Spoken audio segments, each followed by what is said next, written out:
Hello, my name is Pharaoh Saunders from the Racial Justice Collaborative, and here is just a little preview of the Healing the Harm on Impacted Communities by the War on Drugs. We're going to be discussing the history of mass incarceration and how that bled into the modern history of the war on drugs and how we can start to find some form of healing from that historical pain.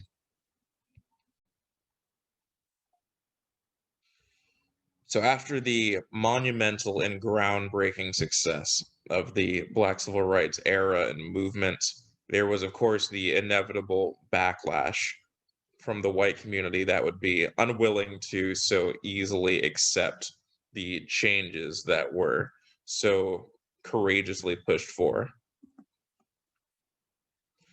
One of the most important parts of this particular form of backlash was a changing of the strategy that was brought to the table now in a post civil rights era movement.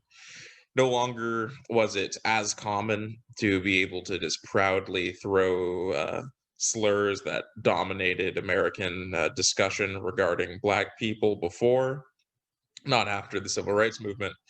And so this is where you have the development of the euphemism, where you have code words to discuss things that you are intentionally discussing, but in a way in which masks your bigoted intentions, a strategy which very strongly lives into the modern day.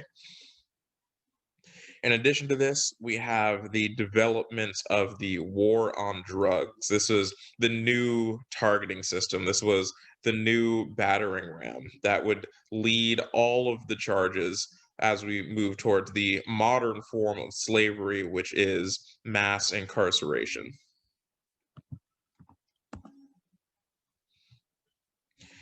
In regards to the numbers, the war on drugs, particularly with just marijuana charges, and here, just in the state of Massachusetts recently in 2014, you can see that the arrest rates for Black people over white people is massively farther ahead.